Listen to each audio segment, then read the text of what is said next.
नमस्कार दोस्तों, आप सभी का स्वागत है आपके अपने YouTube channel servo life education के अंदर। दोस्तों, आज हम लोग जो टॉपिक है वो है हमारा ऑपरेटिंग सिस्टम। जी हाँ दोस्तों, आप अपनी लाइफ में काफी सारे ऐसे डिजिटल डिवाइस हैं जो यूज करते हैं, पर आपको आज तक हो सकता है ये पता ना हो कि ये सारे डिवाइसेस हमारे वर्क कैसे कैसे हैं, कैसे ऑपरेट होते हैं।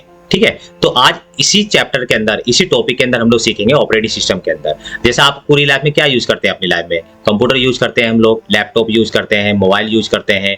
ठीक है, सेट टॉप बॉक्स है हमारे घर में, स्मार्ट टीवी है, ये इतने सारे डिजिटल डिवाइसेज हैं जो हमारे घर में काम कर रहे हैं, पर ये ऑपरेट कैसे हो रहे हैं इसके बारे में ही आज पूरी जानकारी आप लोगों को दी जाएगी। और जब आप लोगों को ये जानकारी हो जाएगी तो आप अच्छे से इन डिवाइसेस को समझ पाएंगे कि आप लोग कैसे इनको चला पा रहे हैं। तो दोस्तों, देर नहीं करते, आप लोग जल्दी से servo life education YouTube channel को जरूर सब्सक्राइब कर लीजिए और बेल आइकन पे क्लिक करके रखिए, जिससे कि जब भी कोई नोटिफिकेशन आए, नई वीडियो अपलोड हो, उसके बारे में जानकारी आप लोगों को तुरंत मिल जाए। चलिए दोस्तों, देर नहीं करते, चलते हैं।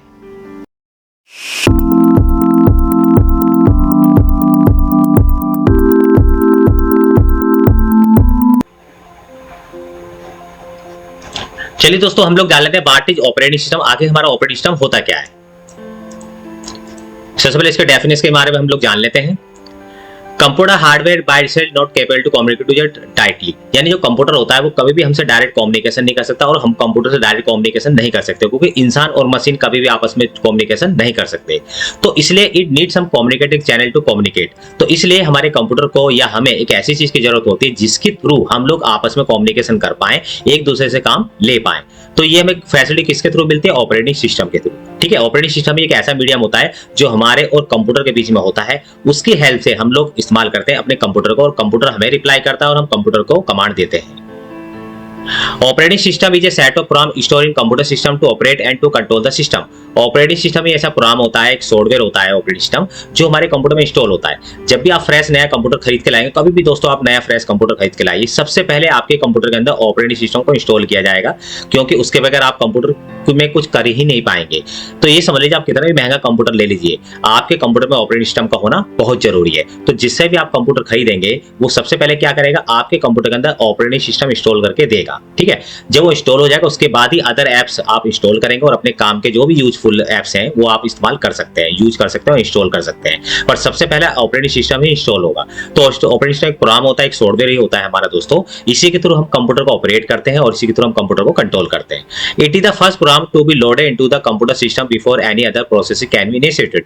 यानी कंप्यूटर में कभी भी कोई काम करते हैं तो काम करने से पहले सबसे पहला प्रोग्राम यही होता है, ऑपरेटिंग सिस्टम। यानी अगर आप चाहते हैं मैं कुछ टाइपिंग करना चाहता हूं, मैं वीडियो देखना चाहता हूं, कोई भी अदर काम आप करना चाहते हैं, आप नहीं कर सकते। जैसे आप कंप्यूटर को ऑन करेंगे तो आपने देखा होगा कंप्यूटर खुलता है तो थोड़ा समय लेता है स्टार्टिंग में, तो वो समय जो ले रहा है वो ऑपरेटिंग सिस्टम आपके मेमोरी में इंस्टॉल हो रहा है, यानी डाउनलोड हो रहा है। जब वो पूरी अच्छी तरह से लोड हो जाता है तभी आप कंप्यूटर में कोई काम कर पाते हैं और कोई भी अदर चीज खोल के आप वर्क कर पाते हैं। जब तक ऑपरेटिंग सिस्टम आपके कंप्यूटर के अंदर मेमोरी में पूरी तरह से लोड नहीं हो जाता, आप कुछ भी नहीं कर सकते। आप चाहे कीबोर्ड दबा लीजिए, चाहे आप माउस क्लिक कर लीजिए, कुछ भी नहीं होने वाला दोस्तों। तो ये सबसे पहला प्रोग्राम होता है जो हमारे मेमोरी के अंदर लोड होता है, उसके बाद ही अदर ऐप आप खोल के काम कर सकते हैं। तो यहाँ पे भी एक एग्जांपल आप देख सकते हैं दोस्तों कि कंप्यूटर है यहाँ पर और एक ह्यूमन है, तो हम दोनों के बीच में ऑपरेटिंग सिस्टम होता है। ठीक है, इसी की हेल्प से ह्यूमन क्या करता है, कमांड देता है और वो कमांड से काम करवाता है कंप्यूटर से ऑपरेटिंग सिस्टम। जब कंप्यूटर को कोई वर्क हमें देना होता है, यानी हमारे को रिप्लाई करना होता है, तो वो ऑपरेटिंग सिस्टम की हेल्प से हम लोगों को रिप्लाई कर देता है। तो इस तरह से कंप्यूटर और ह्यूमन के बीच में ऑपरेटिंग सिस्टम एक सॉफ्टवेयर होता है जो हमारा आपस में कम्युनिकेशन कराता है और आपस में वर्क करवाता है। तो होप करता हूं ऑपरेटिंग सिस्टम आपको अच्छे से समझ में आ गया होगा। अब ऑपरेटिंग सिस्टम दोस्तों कंप्यूटर के अंदर ही नहीं, जितने भी डिवाइसेज आप अपनी पूरी जिंदगी के अंदर यूज कर रहे हैं, जैसे मोबाइल हो गया आपका, ठीक है, आपका सेट टॉप बॉक्स हो गया आपके घर के अंदर है, आपका स्मार्ट टीवी हो गया आपका, ठीक है, आपके घर में राउटर है तो राउटर हो गया आपके। तो ये सारे डिवाइसेज जितने भी हैं इनके अंदर ऑपरेटिंग सिस्टम होता है दोस्तों। ठीक है, क्योंकि बिना ऑपरेटिंग सिस्टम के ये वर्क नहीं कर सकते और सभी के अंदर अपने अपने तरीके के ऑपरेटिंग सिस्टम होते हैं। जैसे मोबाइल यूज करते हैं, मोबाइल पर एंड्रॉइड ऑपरेटिंग सिस्टम होता है ना, इस तरह से आप समझ सकते हैं। ऐसे कंप्यूटर के भी अपने ऑपरेटिंग सिस्टम होते हैं। अब वो कौन कौन से होते हैं उसके बारे में हम लोग जानेंगे। तो होप करता हूं कि ऑपरेटिंग सिस्टम अच्छे से आपको समझ में आ गया कि आखिर ये होता क्या है। आगे चलते हैं दोस्तों। अब कैटेगरी ऑफ ऑपरेटिंग सिस्टम, हमारे ऑपरेटिंग सिस्टम कितने तरीके के होते हैं इसके बारे में हम लोग जान लेते हैं। ऑपरेटिंग सिस्टम जो होते हैं दो तरह की कैटेगरी होती है दोस्तों इसकी। सबसे पहले सिंगल यूजर ऑपरेटिंग सिस्टम। मान के चलिए दोस्तों आपके पास कोई कंप्यूटर या मशीन है, ठीक है, उसके अंदर आपने सिंगल यूजर ऑपरेटिंग सिस्टम डाल दिया। तो इसका मतलब यह है कि उस कंप्यूटर को सिर्फ एक बार में एक ही पर्सन इस्तेमाल कर सकता है और आप एक बार में सिर्फ एक ही काम कर सकते हैं, यानी एक ही कमांड चला सकते हैं। अगर आप चाहें कि आप ये काम कर रहे हैं, आप ये भी कर लें, दूसरा भी ओपन कर लें, तीसरा भी ओपन कर लें, सब में एक साथ मिलकर, नो सॉरी दोस्तों, सिंगल यूजर ऑपरेटिंग सिस्टम में आप ऐसा नहीं कर सकते। सिर्फ एक बार में एक ही आप कमांड दे सकते हैं और ये जब तक वो कमांड कंप्लीट नहीं करेंगे या उस कमांड को बंद नहीं करेंगे, आप नई कमांड नहीं दे सकते। ठीक है, ऐसे ही मल्टीपल यूजर उसमें काम नहीं कर सकते, एक बार में एक ही यूजर काम करेगा। ठीक है, अगर आप कोई काम कर रहे हैं, अगर मैं आया तो मैं कहता हूं कि भाई मुझे भी अपना इस कंप्यूटर पे कोई काम करना, मुझे थोड़ा सा आप ये दिखा देंगे कंप्यूटर, तो उसको अपना काम बंद करना पड़ेगा, यानी आपको अपना काम बंद करना पड़ेगा, तभी मैं कोई दूसरा काम कर पाऊंगा। तो ये सिंगल यूजर ऑपरेटिंग सिस्टम है। तो दोस्तों जो हमारा कंप्यूटर इन्वेंट हुआ था ना, वो सिंगल यूजर ऑपरेटिंग सिस्टम ही सबसे पहला था। ठीक है, जिसका नाम है MS DOS। यहाँ देख रहे होंगे माइक्रोसॉफ्ट डिस्क ऑपरेटिंग सिस्टम, ये हमारा सबसे पहला ऑपरेटिंग सिस्टम था। ठीक है, सबसे पहले इसी का इस्तेमाल किया गया, यही यूज किया गया।